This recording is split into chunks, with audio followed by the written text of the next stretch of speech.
Hello everyone, this is Dr. Rashid Hassan. This is my first voiceover lecture on dental materials. It's the introduction to dental materials. I have divided this lecture into three parts for better understanding, and this is the part one out of the three parts of the introduction to dental materials. So let's get started.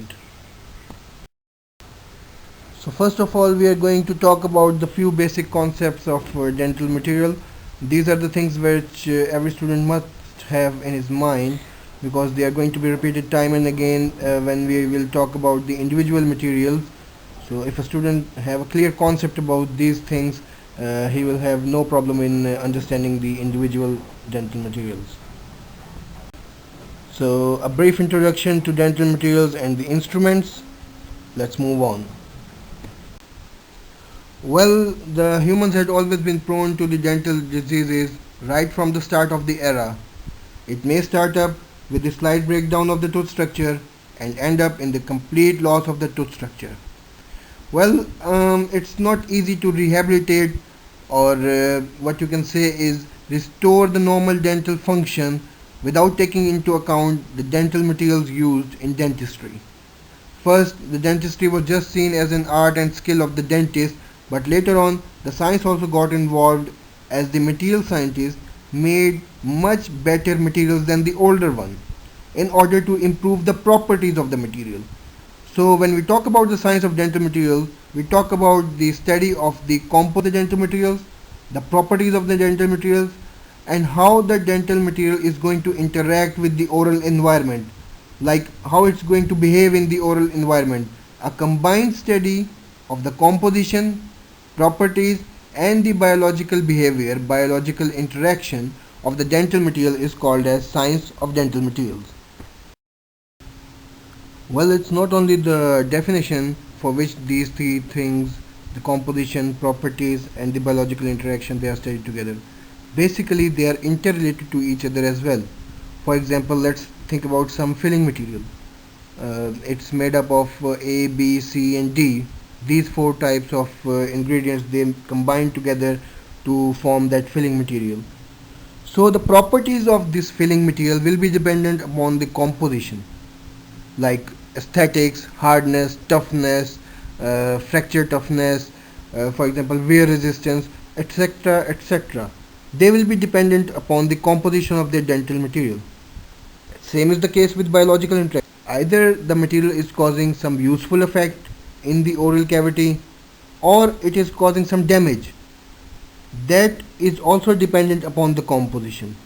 So that's why a combined review of the composition, properties, and the biological interaction gives you the science of dental materials. That's the basic theme of science of dental materials. So keep this thing in your mind. The dental materials that we are going to study later on are going to be available to us in these five forms. Either it's going to be a two-paste system, a powder liquid system, a capsule form, a compule form, or a syringe form. So these are the main five systems or five forms in which all the dental materials that we are going to study later on are going to be available to us, either in one form or more than one forms, but these are the main five forms.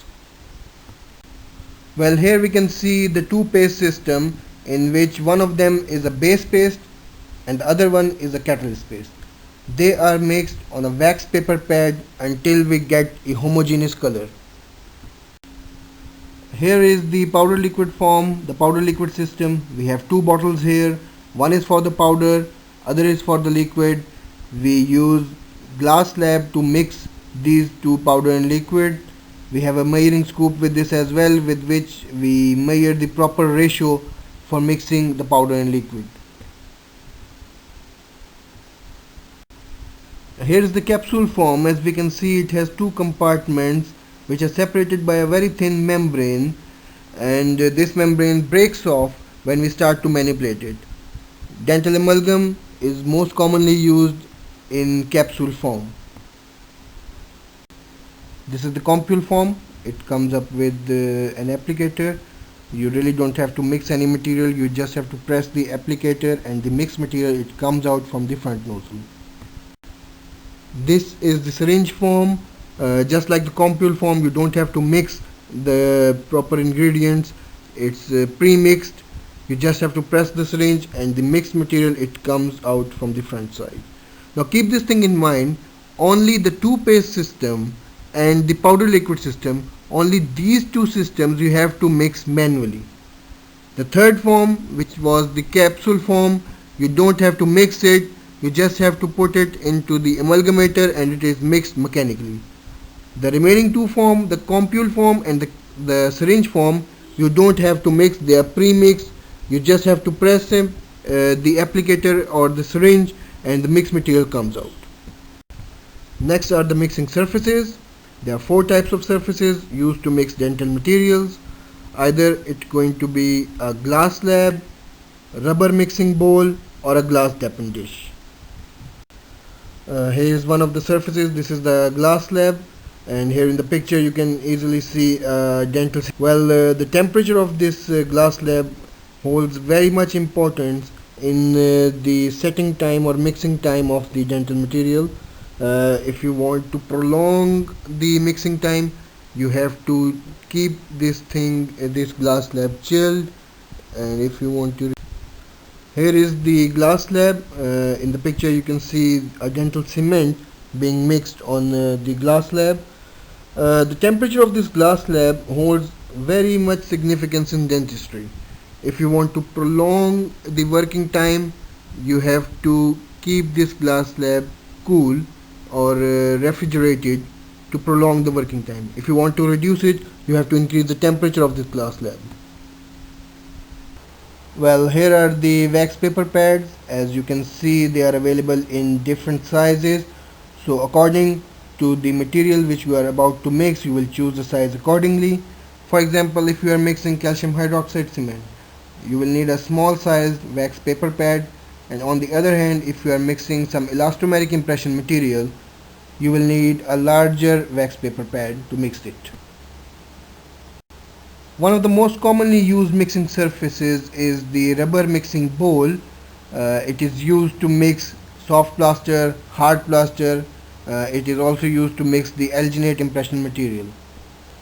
Well, if you are not using amalgam capsule, then by manual means you are going to mix the dental amalgam with the help of this Depend dish, which is also called as the mortar. It is used for manual mixing of the dental amalgam. Well, on mixing the dental materials on the surfaces we had just discussed, we will need certain instruments, and the instruments for mixing are either going to be a plastic spatula, a wooden handled spatula, either it's going to be a cement mixing spatula or a pestle. This is a plastic spatula used with the soft rubber mixing bowl in order to mix the alginate impression material. This is the wooden handled mixing spatula used with the hard rubber mixing bowl in order to mix the soft plaster or the hard plaster.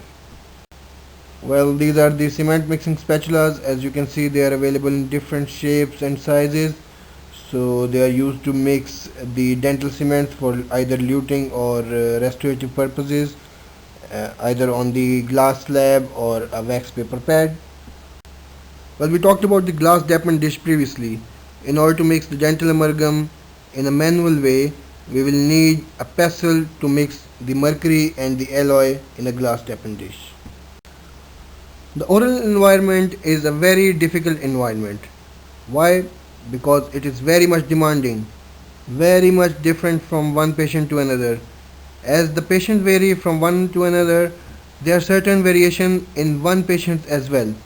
Few of them are discussed here. For example, the temperature variation, the pH variation, and the variation in the masticatory forces or the biting forces. So first we talk about the temperature variation. We know that the normal temperature of the oral cavity ranges from 32 degrees centigrade to 37 degrees centigrade, and that also depends either if the mouth is opened or closed. If it is open, the temperature is going to be lower as compared if the mouth is closed.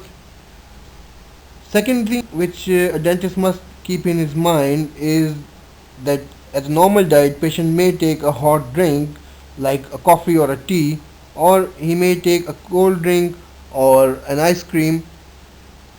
This increases the range of temperature variation from 32 to 37 degrees centigrade to 0 to 70 degrees centigrade. This is of very much significance for the dentist. Why? Because he should keep this thing in mind while placing any restoration inside the oral cavity, that these temperature variations will occur. So his restoration must have the power, must have the strength to withstand this temperature variation. It should not get fractured, it should not get dislodged by expansion or contraction. So a dentist must have a thorough understanding of the temperature variations.